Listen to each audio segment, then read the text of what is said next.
Buenos días y bienvenidos nuevamente a Villamedic. Soy el doctor Emilio Castellanos.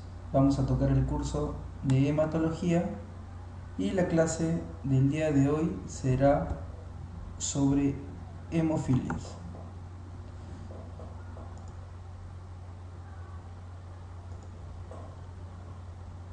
Muy bien.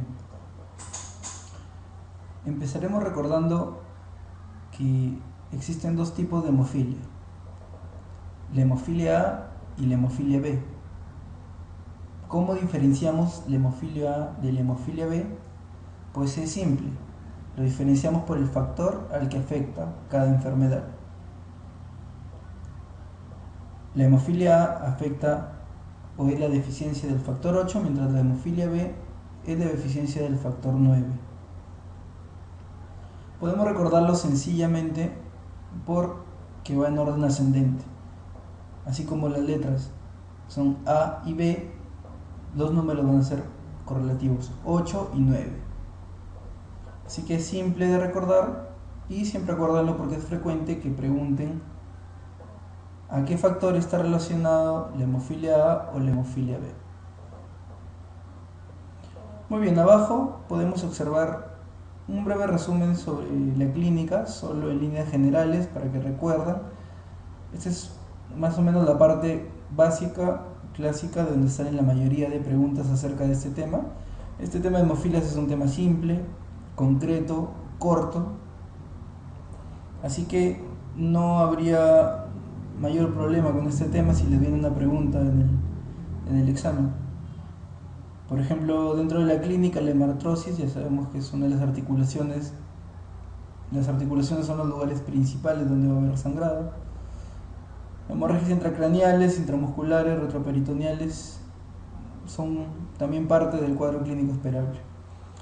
Y la parte importante, sobre todo, es recordar que hemofilia A va con el factor 8 y hemofilia B con el factor 9, como les he repetido.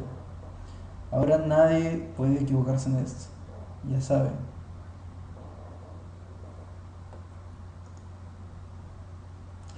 Vamos a continuar con un poco el concepto de esta enfermedad. Ya sabemos muy bien, es una enfermedad por una deficiencia de un factor, ¿no?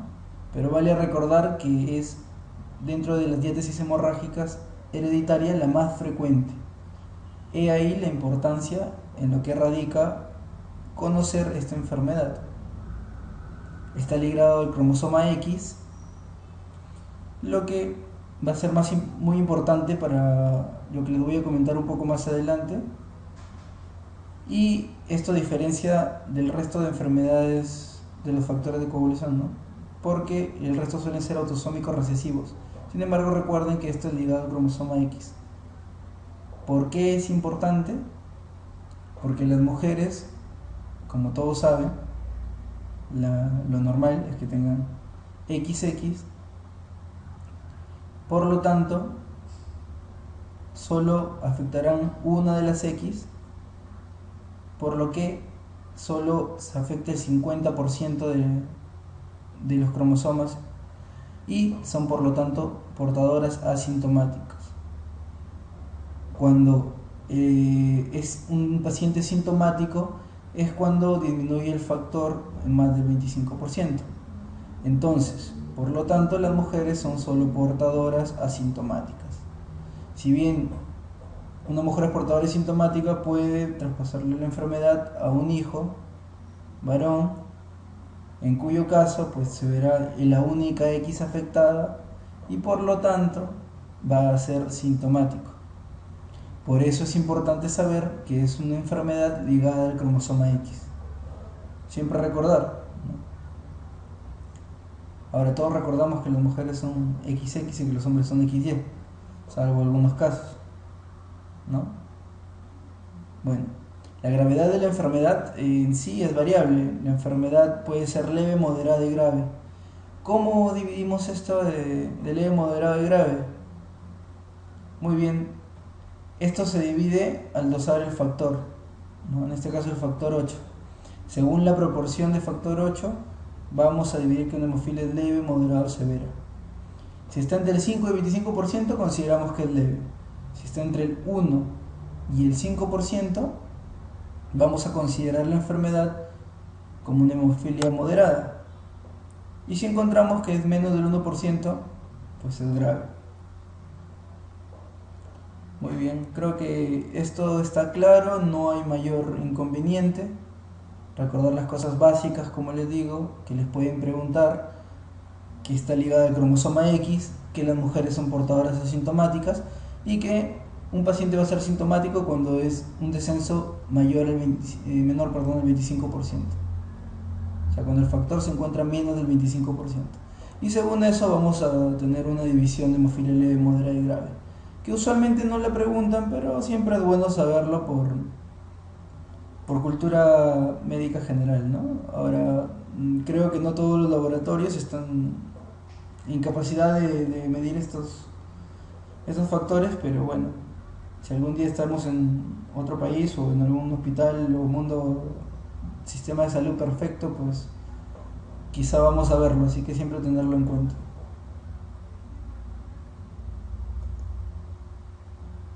Muy bien, esto es lo que yo les hablaba, hemartrosis.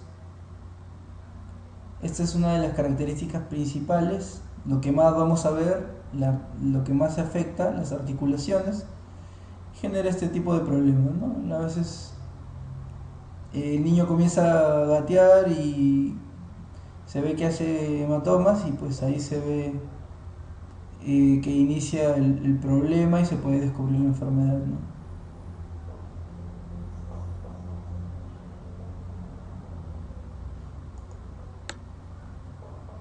En cuanto a las manifestaciones clínicas, la clínica predominante, como ya lo hemos comentado y lo recalcamos dado la importancia y la cantidad de veces que se incide en preguntas de este tipo, es principalmente hematomas, hemorragias, ¿no?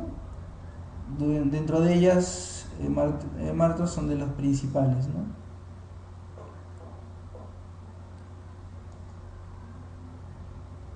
Bueno, acá tenemos una hemorragia intracraneal clara.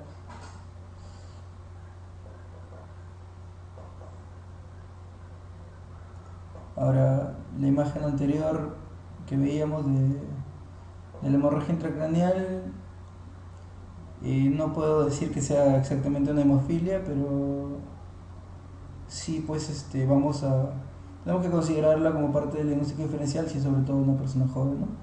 ¿Por qué les digo eso? Porque, bueno, como vemos en la tomografía, primero relacionado a lo que es la parte de la hemorragia, vamos a ver que hay un edema difuso que está movilizando la línea media con una dilatación del ventrículo, edema alrededor también de la zona afectada, que nos indica que es un proceso agudo. Vemos los surcos un poco pronunciados, que es lo que me llama la atención, y esta imagen que probablemente pueda ser secuelar, ¿no? Por lo tanto, o es una persona que ha tenido ya más de un cuadro similar, o bueno, es una persona un poco más adulta con algún problema en la formación, ¿no? Sin embargo, la idea de la imagen es recordar que parte de la hemofilia es sangrado también, pero a nivel intracraneal, ¿no?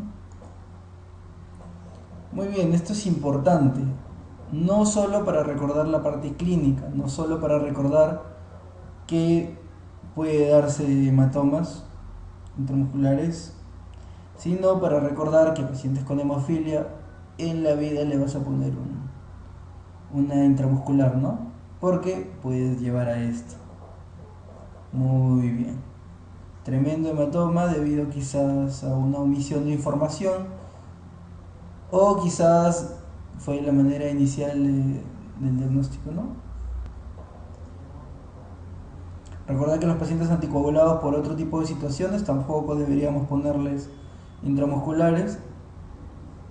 Recordar bien eso porque eso es cosa que se ve a diario en la práctica clínica, ¿no? Quizá algún día estén ustedes en emergencia, se encuentren solos, pase la historia de siempre, le demos el sello y bueno, que se cuiden, que les vaya bien y buen provecho con la guardia. Y pues hay que tener cuidado cuando vienen pacientes adultos mayores que son fibriladores, que son anticoagulados. que pues no tenemos un control último de INR, que es un paciente que ya viene con algunos hematomas y pues viene por algún otro dolor y se nos ocurre decirle, bueno, imagínense una lumbalgia, ¿no? Diclofenaco o algo similar. Póngase intramuscular, ¿no? Tremendo error. Va a haber un hematoma y una requintada tremenda hacia ustedes. Recordar, pacientes anticoagulados. La anticoagulación, como sabemos, puede ser por múltiples motivos, dentro de los cuales la anticoagulación que se da a los pacientes con fibriladores auriculares después de hacerles una escala del CHADS-VAS. Bueno, esta parte no está relacionada al tema de hemofilia, pero sin embargo son algunos datos para que ustedes siempre ejerciten la mente en todo, ¿no? No se solo localicen en lo que están viendo. Muy bien, después de aplicar el CHADS-VAS y aplicar el Hasbled para ver qué tanto riesgo de sangrado hay, pues se decide anticoagular al paciente y llevar pues al INR óptimo, ¿no? Para la anticoagulación y evitar el FA. Entonces es un paciente a riesgo que también podría ser un hematoma como el que hemos visto, ¿no? Pacientes con prótesis valvulares que también son anticoagulados con warfarina. Recuerden que los pacientes con válvulas, con prótesis de válvulas siempre son anticoagulados con warfarina, no se pueden usar los nuevos anticoagulantes orales que están en boga, como el Rivaroxaban, o el famoso Pradaxa, ¿no? Entre otros. Muy bien. Acá vemos un hematoma de psoas, una situación un poco rara de ver. Sin embargo, también está descrito, también se ve, como ustedes lo pueden apreciar.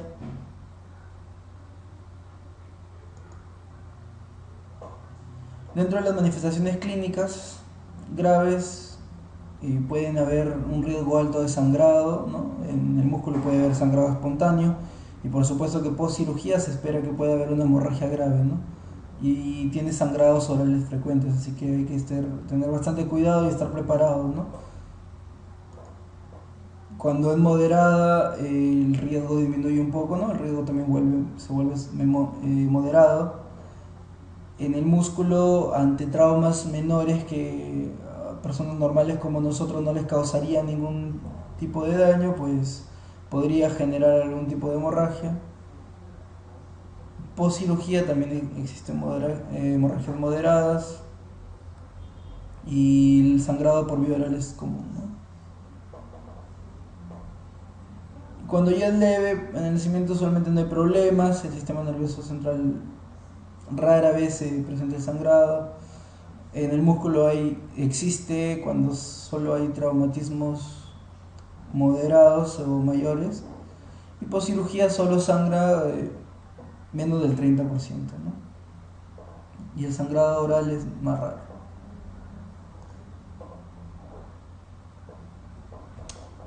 Ahora, ¿qué esperamos encontrar?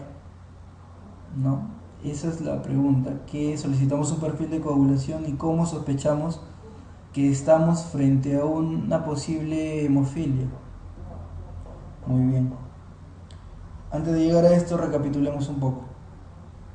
Recordemos, a ver, es un paciente que viene por presentar un hemartros, que pues tiene quizá ya el antecedente como diagnóstico o no, o es un sangrado nuevo y vamos a pedirle los exámenes del laboratorio pensando que puede ser una hemofilia tipo A.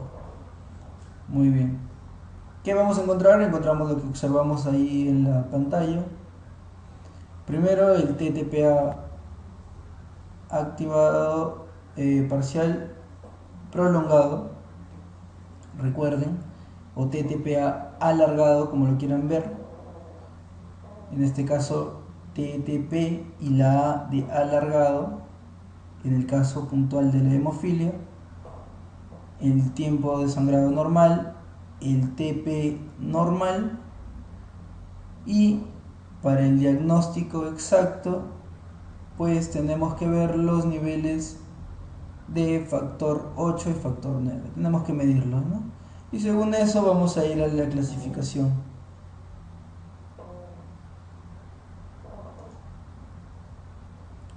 Muy bien, esta es otra forma de ver el diagnóstico en base laboratorial.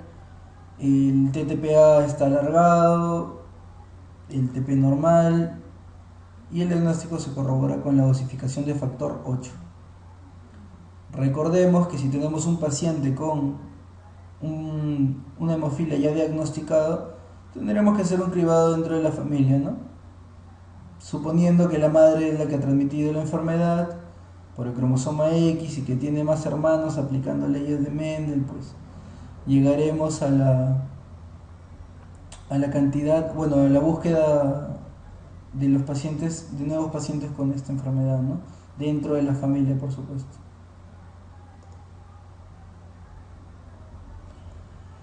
Para el tratamiento, en hemartrosis, cuando ya tenemos la complicación más frecuente que es la hemartrosis, pues tratemos de dar analgesia, pero no aspirina. Supongo que todos están diciéndose, pero ¿por qué no aspirina? Muy bien. Creo que también la mayoría ya dijo, ah, ya sé por qué no me están dando aspirina. Porque puede aumentar el riesgo de sangrado. Recuerden que aspirina es un fármaco que si bien es muy útil, también tiene una alta tasa de complicaciones relacionadas con sangrado, ¿no? Incluso en ciertos pacientes, por ejemplo, hablando de la parte cardiovascular, pacientes con FA, a veces adultos mayores, tiene que valorarse el riesgo de darle una aspirina frente a no darle nada, ¿no? Ya que la aspirina más bien aumentaría el riesgo de sangrado u otras cosas. Y a veces incluso los cardiólogos hablan de que no deberíamos dar, que sería el mismo riesgo con aspirina que con anticoagulante, ¿no? Así que recuerden que la aspirina no es un fármaco inocuo, ¿no? Y siempre tener cuidado sobre todo con los adultos mayores.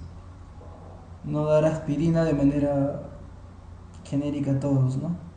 Igual incluso cuando dan los infartos cerebrales, la tendencia siempre últimamente ha sido darle la parte de aspirina más clopidogrel, ¿no? Una doble antiagregación plaquetaria. Muy bien, pues hay que tener cuidado con eso. Últimamente los artículos no recomiendan y no muestran un beneficio de hacer una asociación entre aspirina más clopidogrel, y al contrario lo que generaría es aumentar el riesgo de sangrado. Así que similar como les comenté en la parte de corazón, similar como les he comentado en la parte de neuro, hay que tener cuidado y no dar, sobre todo no dar el ácido acetilsalicílico o la aspirina en artrosis como analgesia, ¿no? Tratar de inmovilizar el miembro es lo ideal para que ya no haya microtraumatismos. Se puede dar un concentrado de factor 8 liofilizado. La desmopresina se puede dar en casos leves porque se dice que incrementa la síntesis del factor 8. Sin embargo, ya se está dejando un poco de lado este uso, pero está reportado. Y ante una situación de emergencia creo que podríamos optar por cualquier posibilidad que tengamos un poco de esperanza en que nos pueda ayudar, ¿no? Cuando hay situaciones de emergencia se puede usar también el ácido tranexámico, ¿no? Esto es importante, recordar que es un antifibrinolítico que nos puede ayudar a detener el sangrado. También se puede usar el crudo precipitado y el plasma fresco en casos de emergencia, y la administración del factor 9 en el caso que nos estemos enfrentando a una hemofilia de tipo B. Muy bien, antes de entrar a la parte de las preguntas, recordar algunas cosas, algunos conceptos, dejarlos en claro. Recuerden que en hemofilia B se afecta ¿qué factor? Espero que no hayan dicho factor 8. Escuchen bien, lean bien siempre. Cuando estén frente a una pregunta en un examen, cuando les pregunten algo, tómense un tiempo para pensar, no se aloquen, respiren profundo, relajen los músculos, recen un Padre Nuestro y recién marco. Cuando estamos frente a hemofilia B, la afectación es del factor 9. Y cuando estamos frente a una hemofilia A, el factor que se afecta es el factor 8. Si bien les he dicho que de manera correlativa, no lo memoricen, traten de aprenderlo a su forma, en su modo, o como les proponemos nosotros, ¿no? Recuerden que está ligado al cromosoma X, recuerden que tiene que haber menos de 25% de factor para estar afectado, recuerden que menos del 1% del factor, estamos hablando de una enfermedad grave, que puede tener sangrados orales a repetición de manera frecuente, con traumatismos simples como lavarse los dientes. ¿Qué más tienen que recordar? Recuerden que no les pueden poner intramusculares, este es un consejo para su vida diaria. Por favor, que no lo recuerden como el interno o el estudiante que hizo el hematoma, ¿no? Porque al final no recuerdan los nombres, pero recuerdan algunas cosas que pasaron, ¿no? Así que, bueno, otra cosa importante, recuerda no dar aspirina cuando hay hemartros para la analgesia, ¿no? Dicho esto, vamos a entrar a la parte final. Como les comenté en un inicio, este tema es un tema simple, es un tema corto, rápido, así que vamos a entrar a las preguntas. La primera pregunta es en relación a la manifestación más frecuente en un paciente con deficiencia de los factores 8 o 9. Ahora, uno puede ver las alternativas y decir, ah caramba, no hay hemartrosis, esta pregunta está mal planteada. Bueno, tienen que leer bien el encabezado. Dice, ¿cuál de las siguientes alternativas, o sea, de lo que te dan, es más frecuente en un paciente con deficiencia de los factores 8 o 9? En este caso, pues, la respuesta puede ser un poco controversial. La respuesta es epistaxis, esto fue tomado en el examen ENAM del año pasado. Y sin embargo, también sabemos que es frecuente, depende, según la gravedad de la enfermedad, es frecuente otro tipo de situaciones, ¿no? Como la hemorragia intracraneal o hematomas intramusculares, según los cuadros que le he mostrado. Sin embargo, la clave que fue dada y que fue aceptada en el examen del año pasado fue epistaxis.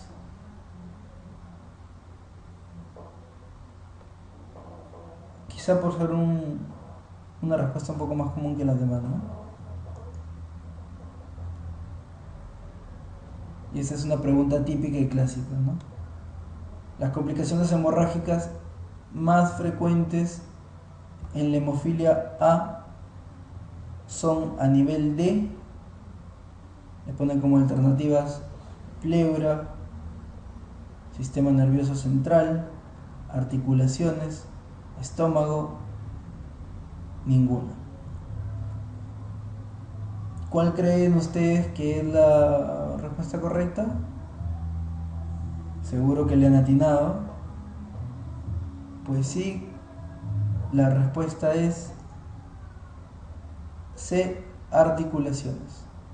Los hemartros son la manifestación más común que siempre vemos, ¿no?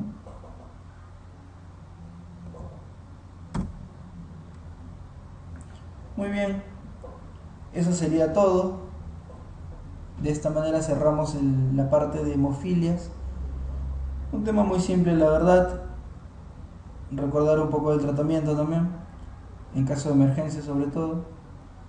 Y como siempre me despido, no sin antes decirles que cualquier duda, cualquier sugerencia o en cualquier cosa que se les pueda ayudar, mi correo personal es emilio-jose-c@hotmail.com o pueden comunicarse a través de Villamedic y estaremos gustosos de responderles sus preguntas.